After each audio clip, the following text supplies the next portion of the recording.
En los días antiguos, cuando las tribus de la tierra de Canaán aún no habían sido sometidas y los pactos entre familias se sellaban con alianzas matrimoniales, vivía en Harán un hombre llamado Labán. Era hermano de Rebeca, madre de Jacob, y padre de dos hijas, Lea, la mayor, y Raquel, la menor. La Escritura nos dice que Raquel era de hermoso semblante y de hermoso parecer, mientras que Lea tenía los ojos delicados. Génesis 29:17. ¿Qué significaba tener los ojos delicados? En aquellas culturas, los ojos eran considerados el espejo del alma. Ojos brillantes, grandes y bien formados, eran señal de vitalidad, belleza y buena salud. Ojos delicados, en cambio, podrían ser interpretados como débiles, tristes o carentes de la energía que una esposa debía aportar para su esposo y su descendencia. En un tiempo donde la belleza femenina era un tesoro invaluable para concertar alianzas prósperas, la percepción sobre Lea la dejaba en desventaja frente a su hermana. Desde pequeña, Lea debió aprender a mirar a su alrededor con una mezcla de resignación y esperanza. Mientras los hombres admiraban la hermosura de Raquel, pocos posaban su mirada en la hija mayor de Labán. Sin embargo, en su interior, el corazón de Lea guardaba una ternura especial, una sensibilidad aguda para las cosas invisibles que escapaban a los ojos de quienes solo buscaban la belleza exterior. Los años pasaban y la presión aumentaba. En aquella sociedad patriarcal, donde la dignidad de la mujer estaba atada casi exclusivamente a su matrimonio y su fertilidad, una hija soltera era motivo de vergüenza y carga para su familia. Las mujeres no elegían libremente a sus esposos. Era el padre quien negociaba y decidía en función de los intereses familiares. Por tanto, no era raro que Lea, aunque tal vez soñaba secretamente con un matrimonio basado en amor, se preparara mentalmente para aceptar el esposo que su padre eligiera, cualquiera que fuese. Y así, en ese mismo tiempo, Jacob llegó a la casa de Labán. Huyendo de la ira de su hermano Esaú, buscando refugio y también un matrimonio entre su parentela, Jacob arribó como un hombre trabajador, fuerte, dispuesto a servir para ganar el favor de su tío. No tardó en fijar sus ojos en Raquel, cuya belleza lo deslumbró de inmediato. Cuando Jacob ofreció trabajar 7 años a cambio de la mano de Raquel, parecía un acto de amor puro, y en efecto, sus días pasaron como pocos, pues su amor por ella los hacía livianos.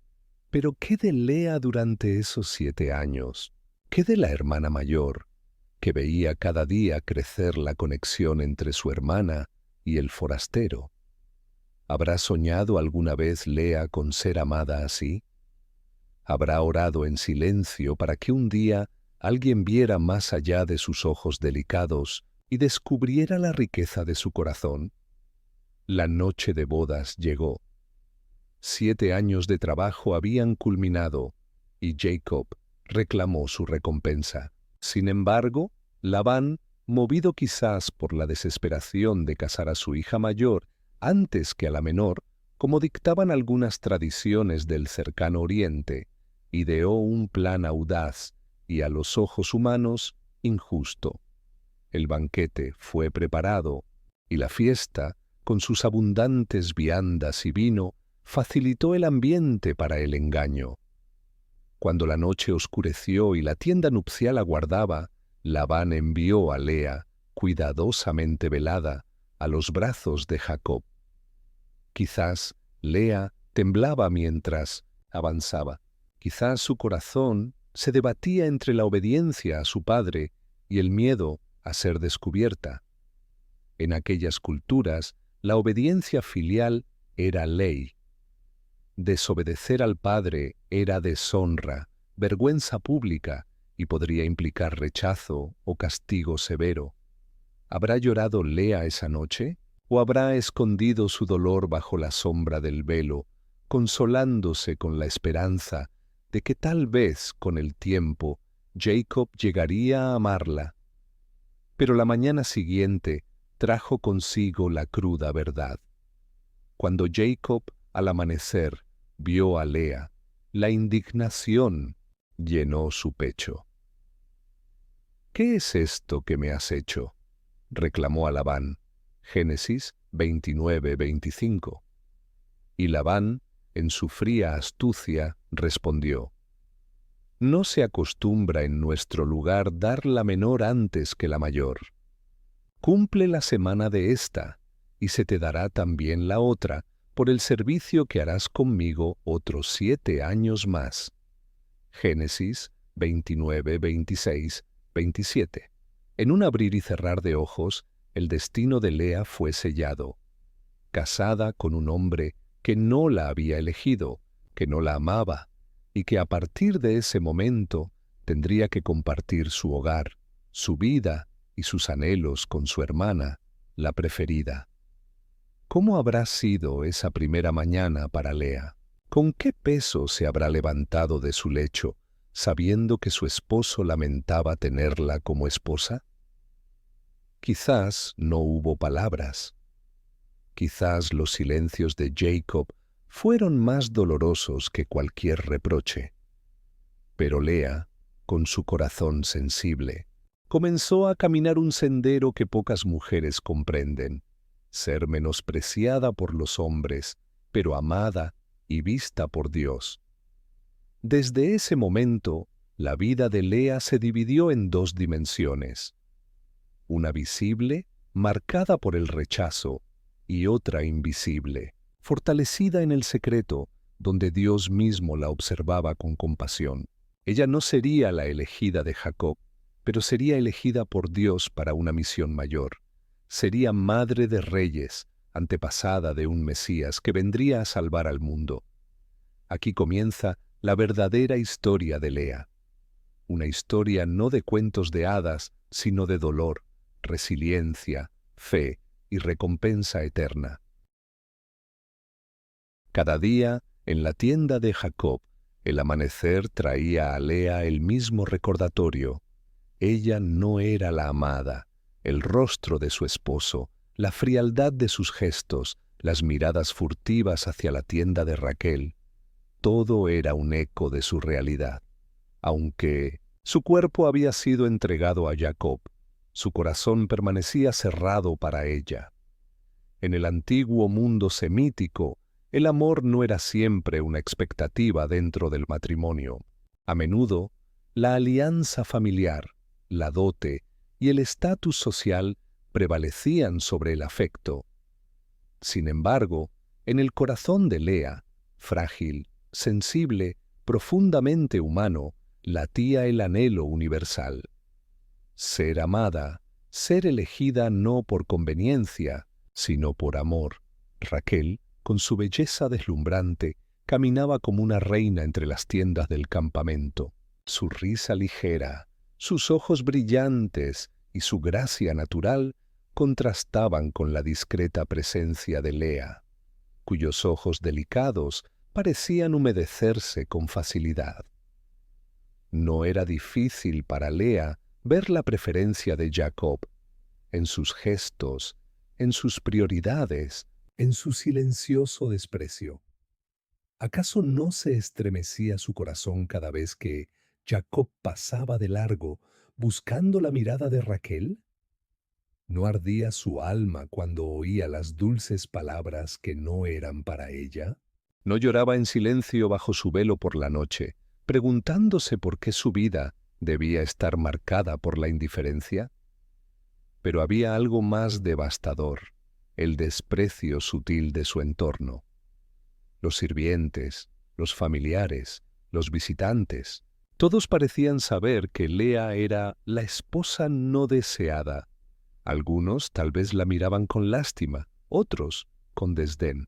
La cultura de aquel entonces valoraba a la mujer por su belleza y su fertilidad, y si bien en el futuro sus hijos serían su gloria, ahora Lea cargaba sobre sus hombros el estigma de ser aquella que fue dada por engaño. El dolor de Lea era real y constante. Sin embargo, en medio de esa amarga realidad, ocurrió algo que cambiaría su historia para siempre. Dios vio a Lea. La Escritura dice, «Y vio Jehová que Lea era menospreciada, y le dio hijos, pero Raquel era estéril». Génesis 29:31. Qué palabras tan poderosas. El Dios de Abraham, de Isaac y ahora de Jacob, el Dios que había hecho promesas de un pueblo numeroso y bendito, miró a Lea. No como el mundo la miraba, no como Jacob la ignoraba. Dios la miró con ojos de compasión, de propósito, de amor verdadero. En las noches silenciosas, cuando Lea lloraba sola, cuando sus lágrimas empapaban su almohada, el cielo escuchaba. Cuando su corazón se quebraba bajo el peso del rechazo, el trono del Altísimo se conmovía. Y entonces, como un gesto de ternura divina, Lea concibió. Cuando sintió en su vientre el movimiento de la vida, su corazón se llenó de una esperanza nueva. Tal vez ahora Jacob la miraría con otros ojos. Tal vez, al ver el fruto de su vientre, su esposo encontraría en ella algo digno de amor. Cuando nació su primer hijo, Lea lo nombró Rubén, diciendo, «Ha mirado Jehová mi aflicción, ahora por tanto me amará mi marido». Génesis 29:32. Su esperanza era transparente. Si no era amada por quien era, quizás sería amada por lo que podía dar. Rubén, mira, un hijo, era un grito de su alma. «Mírame, Jacob, veo a nuestro hijo, mira mi amor». Pero los días pasaron, y aunque Jacob reconoció a su primogénito, su corazón permaneció anclado en Raquel. Lea, sin embargo, no se dio por vencida. Concibió de nuevo y dio a luz otro hijo, al que llamó Simeón, diciendo, «Por cuanto oyó Jehová que yo era menospreciada, me ha dado también éste». Génesis 29:33. Dios no solo veía, Dios oía. Oía cada suspiro, cada sollozo contenido, cada oración sin palabras que brotaba de lo más profundo de su ser. Lea comenzaba a descubrir que había alguien que respondía a su dolor, aunque no de la forma que ella imaginaba, no cambiando el corazón de Jacob, sino regalándole tesoros que ningún desprecio humano podía arrebatarle. El tercer hijo llegó, y su nombre fue Leví. «Ahora esta vez se unirá mi marido conmigo, porque le he dado a luz 3 hijos». Génesis 29:34. El deseo de Lea era persistente, la unión, la aceptación, el amor de su esposo. 3 hijos, en una cultura donde la fertilidad era una gran bendición, deberían ser suficientes para ganarse su lugar en el corazón de Jacob. Pero, aún así, el amor pleno no llegó. Cada parto era una mezcla de gozo y tristeza para Lea. Gozaba al sentir que Dios la favorecía, pero se entristecía al ver que su esposo seguía prefiriendo a otra. Su vida era una continua batalla entre el anhelo humano y la provisión divina. Poco a poco, sin embargo, algo comenzó a cambiar en el corazón de Lea. La constante frustración, la decepción repetida, la llevaron a mirar más alto, más allá de los hombres, hacia aquel que no falla. Cuando concibió por 4ª vez, algo distinto brotó de su espíritu. Esta vez no habló de su esposo. No buscó su amor, ni su aprobación. Al tener a su 4º hijo, exclamó, Esta vez alabaré a Jehová.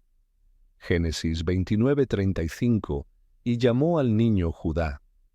Por primera vez, el centro de su mundo no fue Jacob, ni la necesidad de ser amada por un hombre, sino Dios mismo. Su corazón, que antes clamaba por el amor de su esposo, ahora se rindió en alabanza a aquel que siempre la había visto, oído y sostenido. Así, Lea comenzó a caminar un nuevo sendero, uno no marcado por el dolor del rechazo, sino por la honra de ser amada por Dios. A través de su hijo Judá vendría el linaje del rey David, y más adelante del Mesías prometido, Jesús. En la aparente derrota, Dios estaba tejiendo una victoria eterna. En el desprecio humano, Dios estaba preparando la exaltación divina. Lea, la menospreciada, sería recordada por generaciones no como la olvidada, sino como la madre de reyes, la mujer a quien Dios honró. Su dolor no fue en vano, su fe no fue ignorada. Su historia apenas comenzaba. Después del nacimiento de Judá, la vida de Lea tomó un matiz diferente. Algo dentro de ella se había quebrado y a la vez sanado en ese momento en que decidió no poner más su esperanza en Jacob, sino en Jehová. Ya no corría tras un amor humano. Ahora caminaba en dirección a un amor divino. Sin embargo, el proceso de aprender a confiar plenamente en Dios no era inmediato. Como ocurre con todos los peregrinos de la fe, la confianza de Lea debía ser ejercitada, fortalecida a través de las pruebas y de la perseverancia diaria. Jacob seguía amando a Raquel, y Raquel, a pesar de su belleza, vivía su propio dolor. Era estéril. En la cultura de los antiguos pueblos semitas, la esterilidad era vista como una vergüenza. La mujer que no podía dar hijos era considerada incompleta, y muchas veces sufría desprecio social. Irónicamente, aunque Raquel tenía el amor de Jacob, no podía darle hijos, mientras que Lea, aunque menospreciada, era bendecida por Dios con la maternidad. Este contraste creaba un ambiente cargado de tensiones silenciosas. Entre las hermanas se tejía una rivalidad dolorosa, una competencia por el afecto, por el honor, por la validación. Cada nacimiento de un hijo de Lea era para Raquel una herida, y cada mirada de Jacob hacia Raquel era para Lea un recordatorio de su posición secundaria.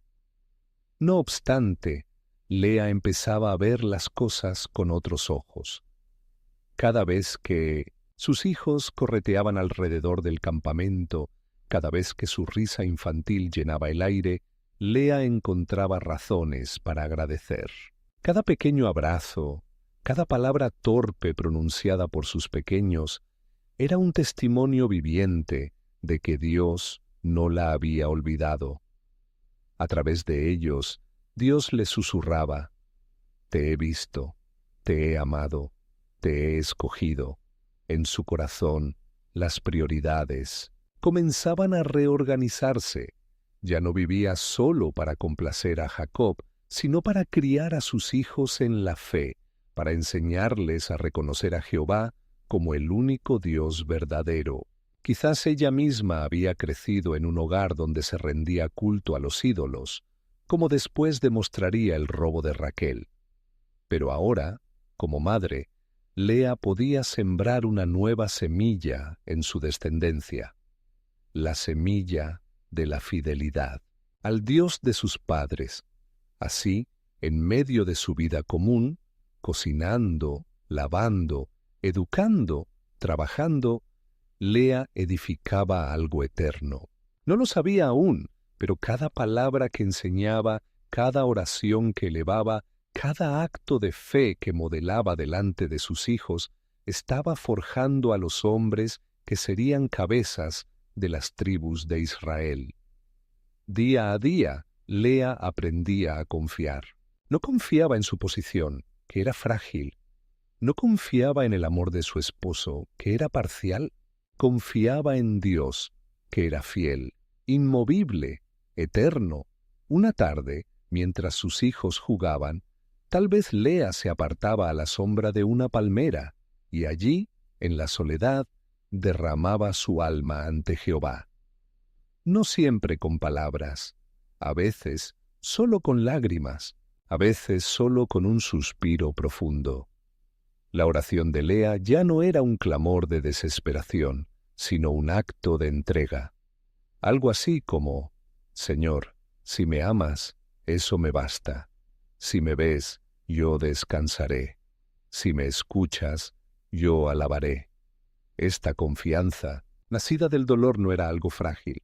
Era una confianza templada como el oro en el fuego de la aflicción. Lea había sido quebrantada, pero no destruida. Había sido despreciada, pero no abandonada. Poco a poco, su corazón herido empezó a latir con una fortaleza nueva. Cada vez que nombraba a sus hijos, el recuerdo de la fidelidad de Dios se hacía presente.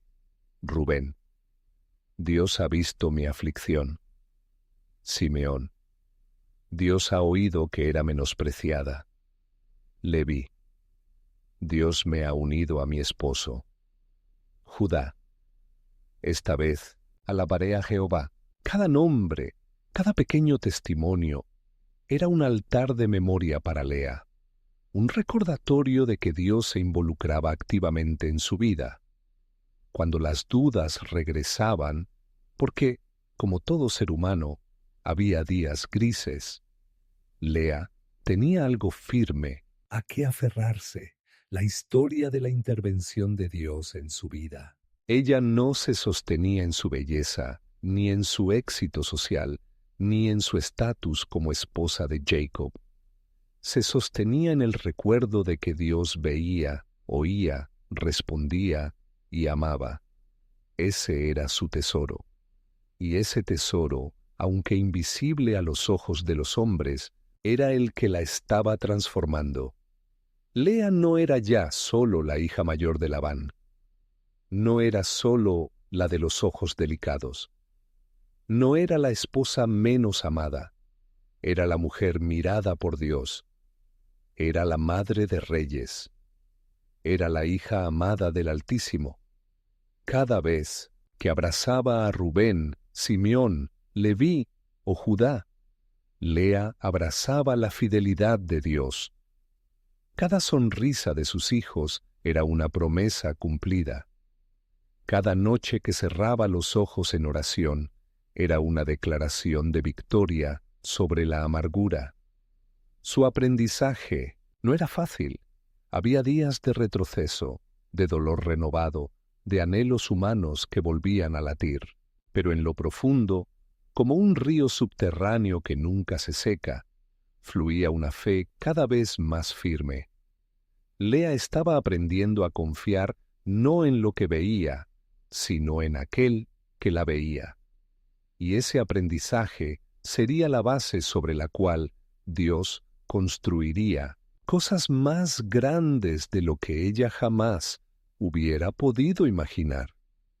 Porque cuando la vida nos quita lo que más anhelamos, pero ganamos la presencia de Dios, no hemos perdido nada. Hemos ganado todo.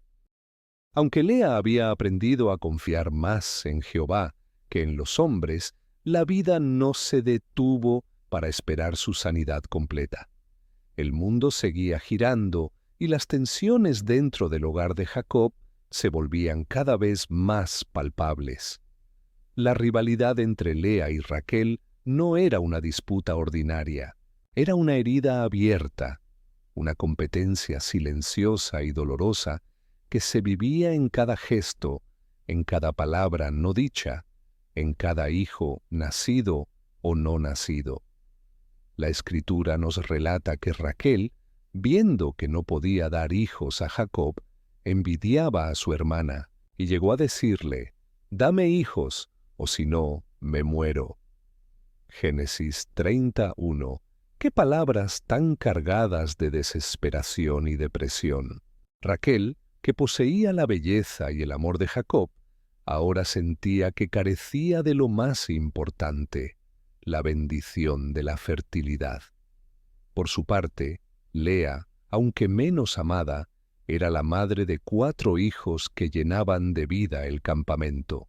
Ambas, mujeres, de diferentes maneras, cargaban dolores profundos. Lea sufría por la falta de amor. Raquel sufría por la falta de hijos. Así, la competencia por ganarse el favor de Jacob y también por encontrar sentido en su propio valor como mujeres se intensificó. En su desesperación, Raquel recurrió a una práctica común en las culturas de la época: entregar a su sierva como sustituta. Así como Sara había dado a Agar a Abraham siglos antes, ahora Raquel daba a su criada Bilha a Jacob para que tuviera hijos en su nombre. Bilha concibió y dio a luz un hijo llamado Dan, y luego otro, llamado Neftalí.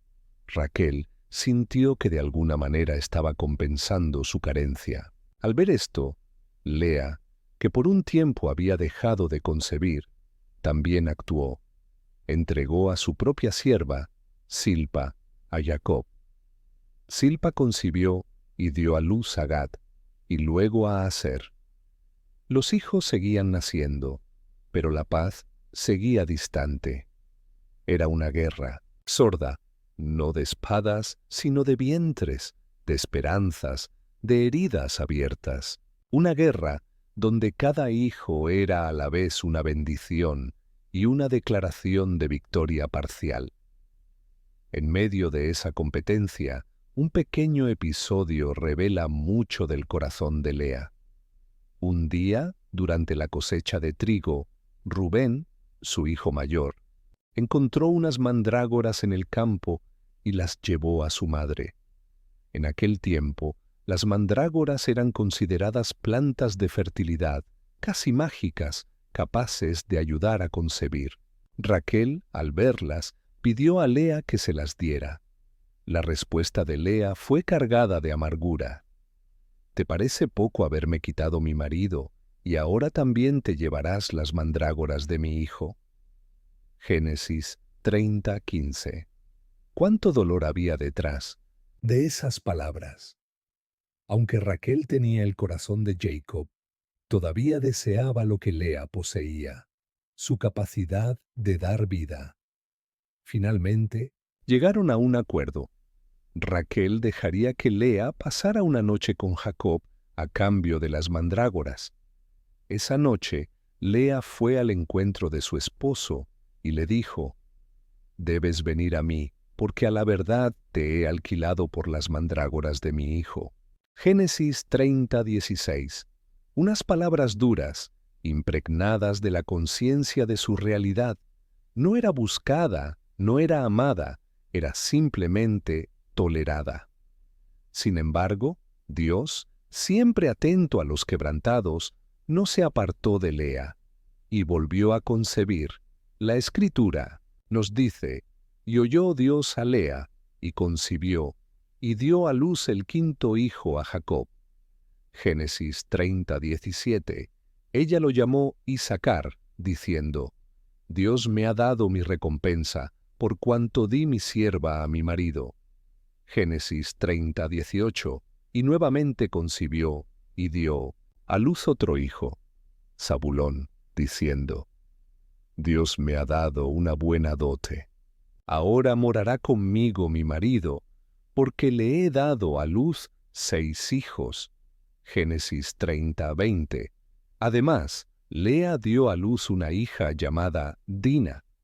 La rivalidad no había desaparecido. La competencia seguía dejando marcas, heridas y silencios dolorosos entre las hermanas. Pero a cada paso, Lea era testigo de algo más grande que su dolor: la justicia de Dios. No era una justicia de castigo inmediato, ni de venganza contra Raquel. Era una justicia más sutil, más misericordiosa. Dios bendecía a la menospreciada. Dios levantaba a la humillada. Dios honraba al corazón quebrantado. Cada hijo era un testimonio silencioso de que, aunque los hombres olvidaran o despreciaran, Dios no lo hacía años después, cuando las tribus de Israel fueran nombradas, cuando los nombres de Rubén, Simeón, Leví, Judá, Isaacar y Zabulón resonaran en la historia, la memoria de Lea sería honrada. Mientras tanto, ella continuaba su vida con humildad, sirviendo, criando, enseñando. Y aunque la batalla por el amor humano nunca le fue del todo favorable, la batalla por el favor divino ya estaba ganada. Lea había aprendido que el verdadero valor no viene de ser escogidos por los hombres, sino de ser vistos, oídos y amados por Dios. Su vida no era una tragedia, era un testimonio de gracia, era un canto silencioso de redención. Y en cada risa de sus hijos, en cada oración susurrada, en cada paso, dado en fe, Lea construía un legado que resonaría por la eternidad. La vida en la tierra de Canaán seguía su curso, marcada por cambios, partidas y nuevos comienzos. Jacob, que había servido a Labán por muchos años, finalmente recibió la instrucción de Dios de regresar a su tierra natal. Con esposas, hijos, siervos y rebaños, emprendieron el viaje hacia la tierra prometida. Era un tiempo de movimiento, de incertidumbre, de promesas cumplidas a medias, y en medio de ese tránsito ocurrió uno de los momentos más dolorosos de la familia: la muerte de Raquel.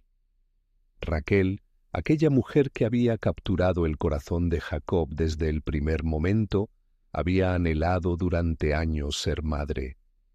Dios finalmente había oído su clamor y le había dado a José, el hijo de su gozo, y luego, durante el viaje, concibió nuevamente.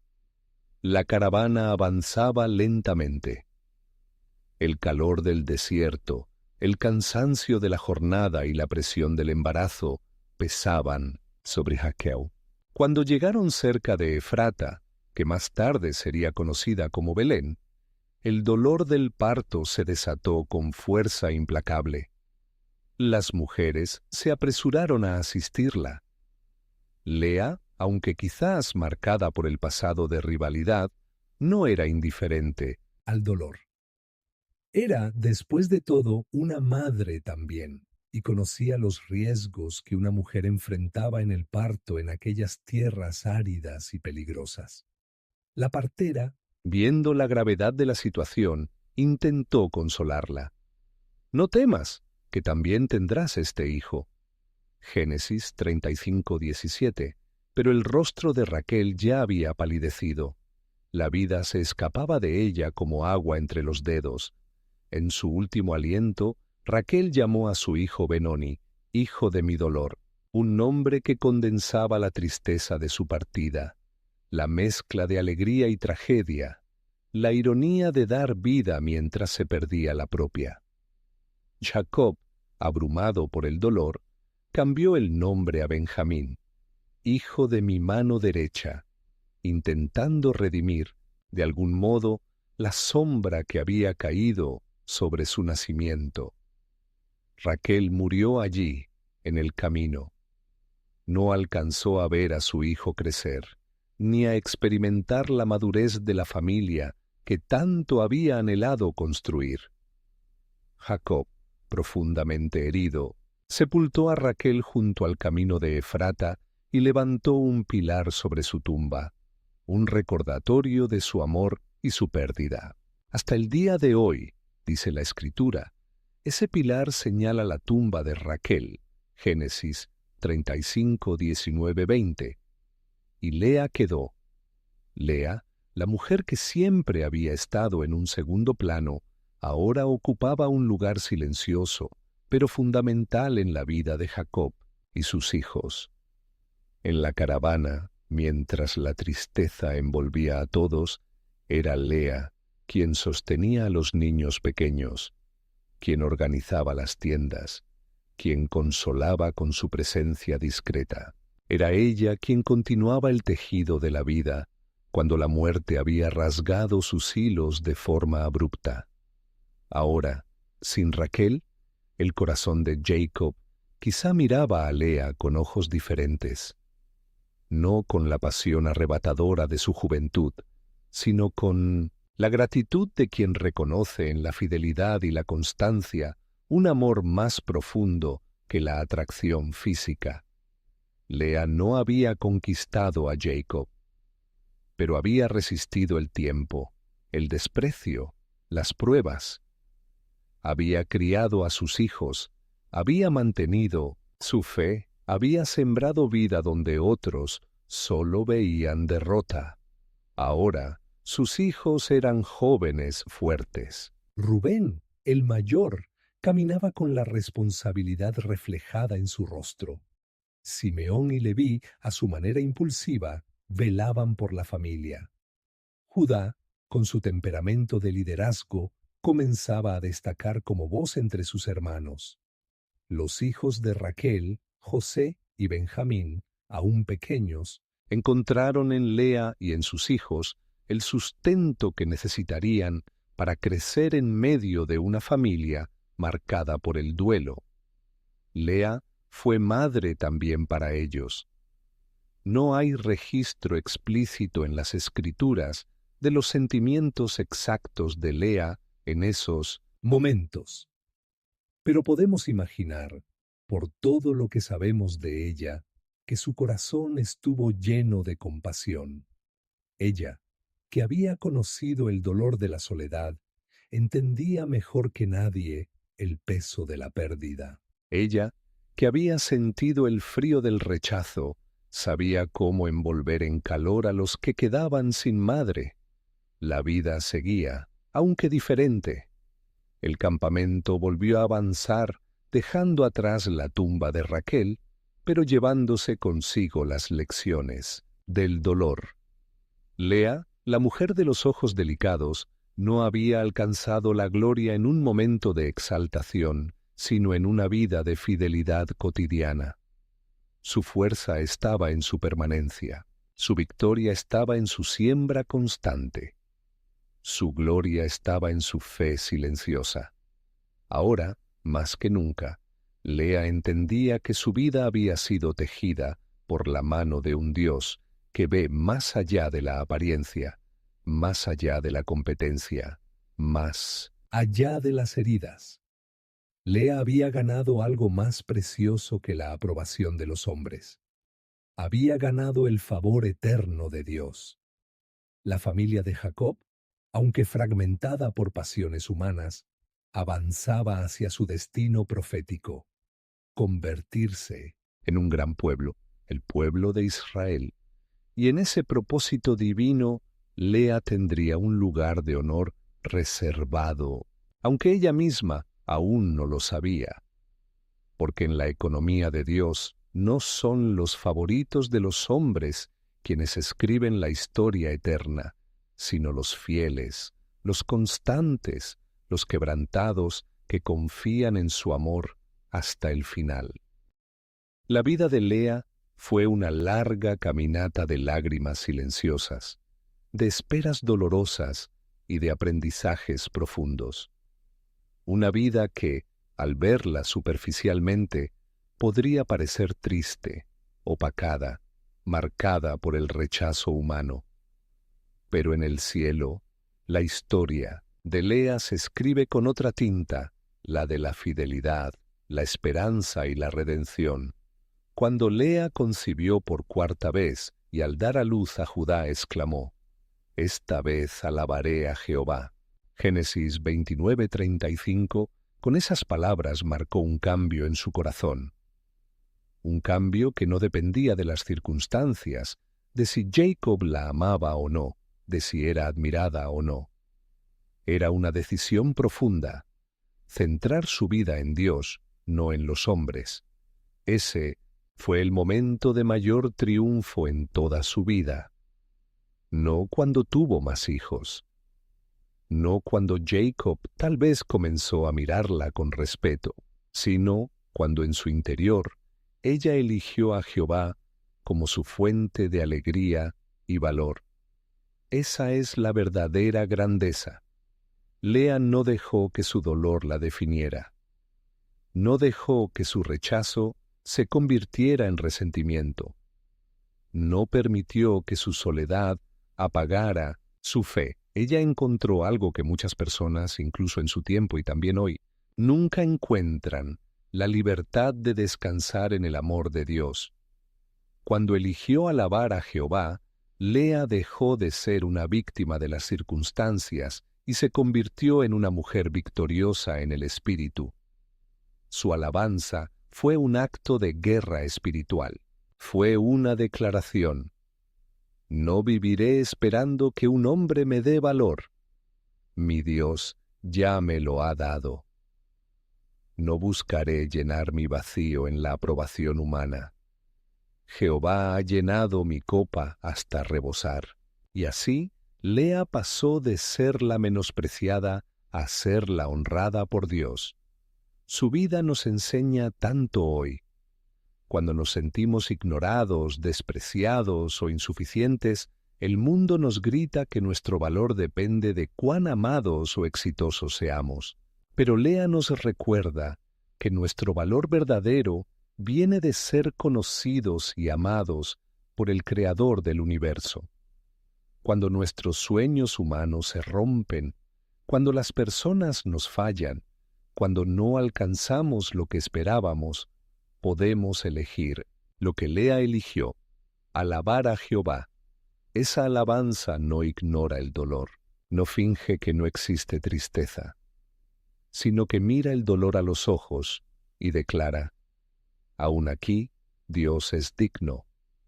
Aún aquí Él sigue siendo fiel. Así como Lea, tú y yo podemos alabar a Dios cuando no somos elegidos por los hombres. Alabar a Dios cuando no recibimos el amor que anhelábamos. Alabar a Dios cuando sembramos y aún no vemos la cosecha. Alabar a Dios porque Él nos ve, nos oye y nos ama con amor eterno. La tumba de Raquel quedó junto al camino, recordando una historia de amor apasionado y doloroso. Pero Lea fue sepultada junto a Jacob, en la cueva de Macpela, junto a los patriarcas y matriarcas de la fe: Abraham y Sara, Isaac y Rebeca. Cuando Jacob estaba por morir, dio instrucciones claras. Allí sepultaron a Abraham y a Sara su mujer. Allí sepultaron a Isaac y a Rebeca su mujer. Y allí sepulté yo a Lea. Génesis 49:31. Allí sepulté yo a Lea, no a Raquel. A Lea, la esposa menos amada, se convirtió en la compañera eterna del patriarca. Dios le dio el lugar que los hombres le negaron, y así será siempre para los que ponen su esperanza en Jehová. Quizás en la tierra no recibamos todo el reconocimiento, pero en la eternidad Dios mismo será nuestra herencia, nuestro galardón. Lea no buscó su honra, buscó al Dios de la honra. Por eso hoy podemos recordar su vida no como una historia triste, sino como una inspiración de fe. Lea nos enseña que la verdadera alabanza nace cuando decidimos mirar a Dios por encima de nuestras heridas. Que podamos, como Lea, decir con todo el corazón: esta vez alabaré a Jehová.